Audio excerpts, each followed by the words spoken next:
Hello again, everybody. This is Michael for Tactica Imperialis. In this video, I'm going to continue my Imperial Guard Codex analysis. In the last video, which I'll link to in the description, there is analysis of the HQs and the infantry platoon troop section. So this video I'm going to use to analyze the remaining troops and the elite section. One thing I want to clarify from my previous video is he had a rule called Inspirational Hero, and I couldn't remember what it meant. What it does is it makes his unit fearless. All units within 12 inches become stubborn, and when he charges, he can reroll to hits, which is very good if you ask me. I don't know if he's worth 185 points, but some people will think he is because he doesn't shoot anybody. He's good with Ogryns. I'll come on to Ogryns. Remaining troops is where I'll start. The veteran squad. It's rare these days to find an Imperial Guard army without veterans, because they offer a better ballistic skill and better war gear and some named characters, only for 2 points more. Yes, you can't take them in blobs and platoons like a regular guardsman, but they have their uses. As ever, Foxcaster, if you're going to use orders on them, you need it. Special weapons, you've got the heavy flamer now, and this is the one time where I do think you have a little bit more leeway in order to choose special weapons. You don't have to, but it depends on the doctrines, which I'm going to come on to. Weapons, as before, some weapons for you can choose shotguns for free. That's another thing. Shotguns have less range but more maneuverability, so it's 6 2/3 if you ask me. Doctrines is the other thing they can do. Grenadiers is flak armor for Carapace Armor. If you've seen my video yesterday about command squads, Carapace Armor increases survivability from 33% to 50%, and that's good in anybody's book. Forward sentries, camo cloaks, and snare mines. I can't say I've used this doctrine because our boards don't use cover. However, I can see why they'd have uses. If you're going to run forward sentries, flamers and heavy flamers would be a good idea, because you can clean out cover, then get in, and then cover any hordes that come after you. Demolitions. This one is very short ranged. It gives the squad melter bombs, which is good for anti-tank, and a demolition charge. This is a large blast weapon, strength 8 AP2, but only a very short range. So I don't use it that often, because to get that close, you either need to pay for a Chimera transport, or you need to be able to flank them in.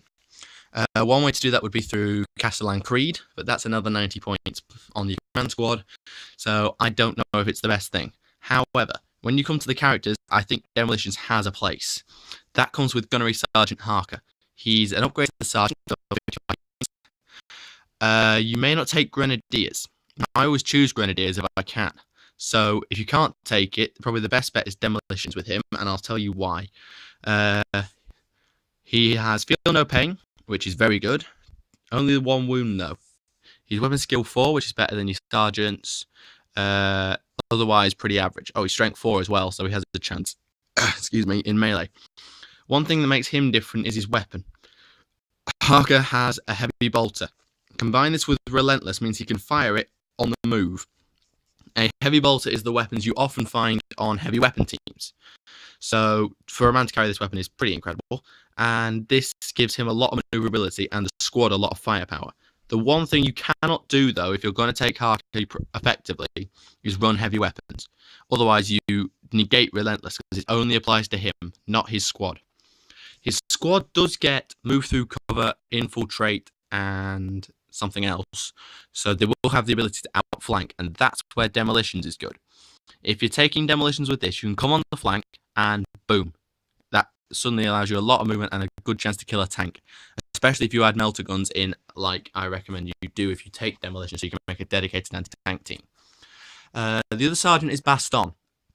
This guy is completely different. He's got a better leadership and a better save, but 1 less strength than Harker. You pay 5 points more for this.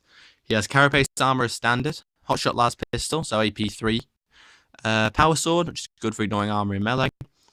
The one thing that makes him worthwhile is his special rule. He's allowed to issue orders to his squad.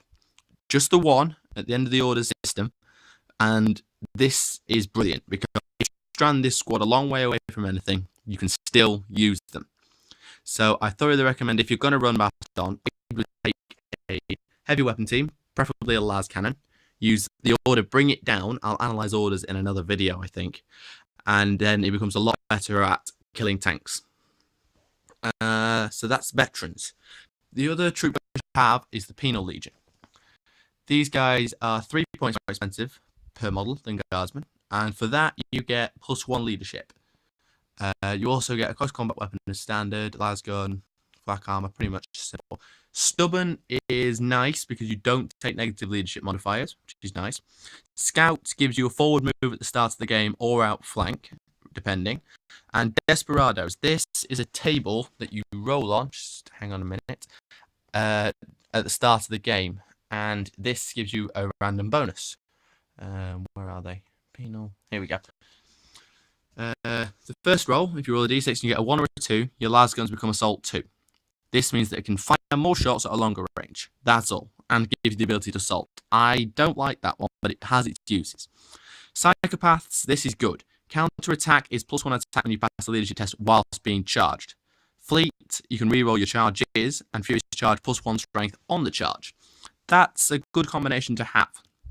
And this one is, again, very useful. Extra close combat weapons, so that's +1 attack in melee. And their melee attacks have rending, which means that on a 6, they become AP2. Which is a nasty surprise for someone who gets a little too close for comfort, particularly single characters, because you're probably going to get at least 1 6. So that's Penal Legion. I generally don't run Penal Legion a lot because they are very small and not very survivable. Treat them as a suicide squad. It's the best I can tell you. Before I move to elites, I want to show you the Chimera. This has a solid front armor, tougher than a Space Marine Rhino, a heavy bolter and a multi-laser, which are 2 good anti-infantry guns. You can issue orders on the move, which is a very good thing, while your units are embarked in it, which generally you can't do, which means that a Chimera is good for hiding command squads in. You can swap the multi-lasers away. I don't always, it depends on my opponent. Same with the heavy bolter, heavy flamer swap. I don't generally pick out here. If you did, the Hunter Killer Missile gives you a chance at tank hunting. The Storm Bolter or Heavy Stubber is more anti-infantry. Dozer Blade and Camo Netting are better with terrain. Extra Armor is not very good, but I can see why it has a use. So I would keep it at its bare minimum, maybe swap the guns. Elites. This is one of the weaker sections in the Guard Codex. There are a few good units in here, but generally you'll find there are better ones elsewhere to spend your points on, primarily because of cost. Ogryns, that stat line is one of the best stat lines you'll see. Strength 5, toughness 5, 3 wounds, 3 attacks, weapon skill 4, very good in melee. Only issue is their initiative. It stinks. Initiative 2. That's not very good. Therefore, you're going to be outrun by most things you attack. In the past, Furious Charge accounted for this and gave you +1 initiative as well as +1 strength. That rule got changed to be just +1 strength, which is still nice because strength 6 is nasty, but you lose the initiative boost. Stubborn, so that pathetic leadership doesn't take any more penalties, but they're 40 points a model. You can give them a Chimera, but they take up 2 of the transport capacity. This is a good squad to put someone like Yarrick in, because Yarrick will not shoot the leader for a failed leadership test. They'll be fearless. They'll get rerolls to hit. So there'll be someone good to have in there if you've got the points. A normal commissar would do as well, but there's a risk he'll shoot your leader if you fail a morale check. Ratlings are the other end of the spectrum. Their stat line is, if I'm honest, pathetic. Strength 2, toughness 2, weapon skill 2. Yes, they're quick, but they're generally pretty pants. However, ballistic skill 4 is a good thing to have, especially combined with sniper rifles. You've got a good chance of hitting and a good chance of wounding because of poison 4+, always wounds on a 4+, and rending means you can cause a fair bit of damage if you're a bit lucky. Infiltrate, you can set them up, and stealth gives them a good cover save. I thoroughly recommend, if you run Ratlings, because they are cheap, they are worth running, you put them in a building. This is why I don't, because we don't have cover to use. So if you've got a building or some cover to put them in, fair enough. Otherwise, they're a bit too vulnerable in the open. Moving on. The Psycho Battle Squad is another one of those that it's one of my favourite units. Yes, their stat line is, again, terrible. Strength 2, weapon skill 2. But they are leadership 9, which is good for manifesting powers. However, if you're going to run a Psycho Battle Squad, take a lot of them. Because of 2 things. One is their powers are directly linked to how many are in the squad. Either increases the strength or increases the penalty to the opponent. It depends on the power. Soulstorm is large blast. Strength equal to number of psychers, AP D6. Yes, you'll need a bit of luck on the dice, but the more you take, the more likely you'll do damage. We can resolve reduces leadership by the number of psychers in the squad. Again, you need a fair bit to make this work. They're only 10 points, so they have a purpose. I should warn you, don't let the Overseer get killed at any cost. When they suffer perils of the warp and the Overseer is alive, he kills D3 of them. That's okay. Because if he's dead, the whole squad dies. Because the new way perils works. It's a disaster. So you can't let the Overseer die under any circumstance. Stormtroopers. These are probably the best in the elite section. If you look at their stat lines, they're similar to veterans. Carapace Armor. They have hotshot weapons, which are AP 3. They're shorter range, but they're AP 3. That's a really good thing to have. Curtains against Space Marines. Grenades. Good weapon options. The one thing I should point out is special operations. This is a rule you have to use. You pick one mission for your Stormtroopers to undertake at the start of the game. I'll just find the Stormtrooper page. Come on. Oh, missed it. Sentinels. Reconnaissance gives scouts and move through cover. That's not bad. It allows you to set up in cover and get around or outflank and sneak around. That's quite useful. It generally will get your squad killed. Because if you're going to hide, you better be good at hiding. So get some very good cover to set up in. Airborne Assault. You can reroll scatter dice if you choose to deep strike in. This is good either coming out of Valkyrie transport or just deep striking in general. And allows you to get the squad exactly where you need them. Behind enemy lines, again, this needs a lot of cover to make it work. Because infiltrate, you can set up closer, but you need to be out of sight to do it. Pinning on first-time weapon fires. This is a good rule, pinning, if you can make it work. I generally would run Airborne Assault. If I had to, I'd run Recon. These two missions will probably get your Stormtroopers killed. This one gives them a chance of staying alive if you can get them in place.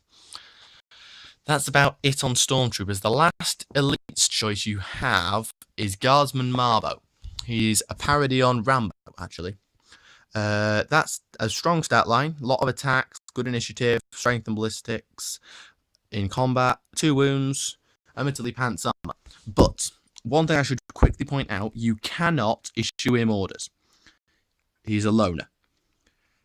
Fearless, ignores the bad leadership, stealth for hiding, speed, and outflank. Hit and run is good for getting out of combat, fleet for getting into combat. He's behind you. You can, when you deploy Marbo, because you have to deploy him out of reserves, he can come on anywhere on the board. This is really useful if you've got a character at the back of the board who's doing a lot of damage and you need to get rid of him.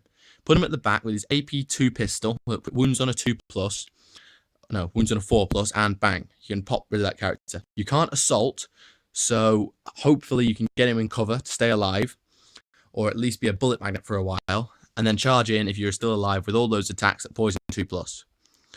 That's a good thing to have. He's only 65 points, so he has a place. That's the elite section, so I'm going to wrap up the video there. In my next video, I'm going to take a quick look through the fast attack sections and the heavy supports, see how long that takes, and I'll probably do a separate video on orders. If you've enjoyed the video, like, favourite, subscribe. If you have any questions or opinions, leave them in the comment section. And I'll see you again.